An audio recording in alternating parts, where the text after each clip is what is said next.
சின்ன வயசுல இருந்தே ஒரு விஷயத்தை நீங்க இன்ட்ரோடியூஸ் பண்ணும்போது அதோட பற்றுதல் வந்து உங்களுக்கு இயல்பாகவே கொஞ்சம் ஒரு படி மேலதான் இருக்கும். ஒரு சின்ன வயசுல இருந்து ஒருத்தர் ஸ்போர்ட்ஸ்ல ஈடுபட வச்சீங்கன்னா அவனுக்கு அந்த ஸ்போர்ட்ஸ்ல கொஞ்சம் பற்றுதல் அதிகமா தான் இருக்கும். சோ இந்த குழந்தையில வந்து கொஞ்சம் மோல்டு பண்ணலாம் கேரக்டர்ஸ் எல்லாம். சோ அந்த மோல்டிங் டைம்ல இந்த மாதிரி ஒற்றுமை சார்ந்த சிந்தனைகளை குழந்தைகிட்ட கொண்டு வரது வந்து ரொம்ப ஒரு தேவையான ஒரு விஷயமா நான் பார்க்கிறேன். மற்றபடி இந்த தீவிரவாதம்ங்கிறது உலகத்துல பல இடங்கள்ல நடந்து கொண்டுதான் இருக்கிறது. இந்தியா மட்டும் விதிவிலக்கல்ல, எல்லா நாடுகளையும் நடக்குது. ஒவ்வொரு நாட்டிலையும் அங்க பாதிப்புக்குள்ளாருதுன்னு பாத்தீங்கன்னா இதை பத்தி எந்த வித புரிதலும் இல்லாத இல்ல இதை பற்றி அப்பாவிகள் எந்த ஒரு இதுமே ஒப்பீனியன்ஸ் கூட அவங்களுக்கு இருக்காது. மேபி அப்படி இருக்க அப்பாவிகள் தான் ஒவ்வொரு முறையும் இறக்குறாங்க. இந்த சம்பவத்தில் நம்ம பேசிட்டு இருக்கிற வரைக்கும் கிட்டத்தட்ட 10 பேருக்கு மேல இறந்துருக்காங்க. ஸ்பாட்ல 8 பேர் இறந்தாங்க. அப்புறம் ஹாஸ்பிட்டல்ல போனதுக்கு அப்புறம் 2-3 பேர் இறந்தாங்க. 13 பேர் இறந்திருக்காங்க. அது போக ஒரு 20 பேருக்கு மேல வந்து இர்ரிவர்சிபிள் டேமேஜஸ் ஏற்பட்டிருக்காங்க. காது கண்ணு போன மாதிரி இர்ரிவர்சிபிள் டேமேஜஸ் வந்து ஒரு 20 பேருக்கு மேல ஏற்பட்டிருக்கு.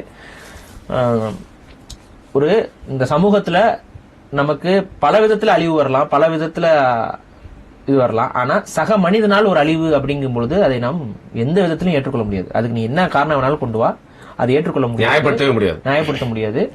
இன்னொன்னு, எப்பவுமே மதத்தை நம்மளோட சாய்ஸா இருக்கிற ஒரு விஷயம்ங்கிறத மட்டும் நீங்க பாருங்க. அது உன்னுடைய சாய்ஸ்.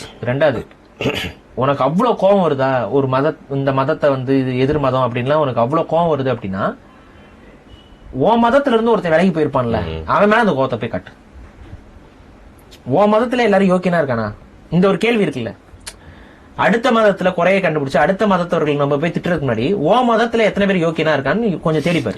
எல்லாருமே உருப்படியா இருக்கானா? நம்ம அவன் மதத்துல இருக்கக்கூடிய பிரச்சனைகளை முதல்ல சரி செய்யறதுக்கு பண்ணுங்க. இப்ப இஸ்லாம் வந்து சொல்லும் தம் அடிக்க கூடாது, குடிக்க கூடாதுங்கிறது இஸ்லாத்துடைய கோட்பாடு. எத்தனை இஸ்லாமியர்கள் குடிக்கிறாங்கிறது உங்களுக்கு தெரியும் தானே? தமிழ்நாட்டுல மத்தவங்க பொண்டாட்டியும் பார்க்க கூடாது, பிறர் மனை நோக்க கூடாது, இது பண்ணக்கூடாது, எத்தனையோ விஷயங்கள் இது நடந்துட்டு இருக்கு. இதெல்லாம் சரி செய்யுங்க முதல்ல. அதே போல ஹிந்துக்கள் இருக்காங்கன்னா அவங்களுக்கு set of rules and regulations இருக்குல்ல, அதுபடி எல்லாரும் வாழ்ந்துட்டு இருக்கானா அவனை முதல்ல சரி செய்யுங்க. அவரே கிறிஸ்துவ இருக்குன்னா முதல்ல அவனை சரி செய்யுங்க. கண்ணில் உள்ள தூசை எடுத்து சகோதரன் கண்ணில் பாரு. ஆமா, அடுத்தவங்கிட்ட குறை கண்ணணும் அப்படிங்கிற இடத்துக்குள்ளேயே போயிட்டு ஓ மதத்துல எல்லாம் சரியானா அவன் உடனே என்ன கேட்பான், ஓ மதத்துல எல்லாம் சரியா? என்னன்னா மதத்தை வச்சு ஒரு அரசியல் செய்யணுங்கிற முடிவுலதான் எல்லாரும் கங்கணம் கட்டிக்கிட்டு வேலை பாக்குற மாதிரி இருக்கு. அதை தயவு செஞ்சு இந்த விஷயங்களை செய்யாதீங்க. ஏன்னா நீங்க செய்ய செய்ய திரும்ப திரும்ப இந்த விஷயங்கள் நடந்து கொண்டே இருக்கும். இது முடிவுக்கு வராது.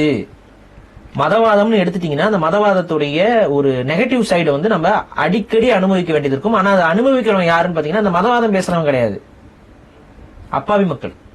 சோ தயவு செஞ்சு இந்த மதவாதத்தை பொதுவாகவே மதவாதத்தை தூக்கி குப்பையில போடுங்க. அதுதான் சரியாக இருக்குங்கிறத நான் சொல்றேன்.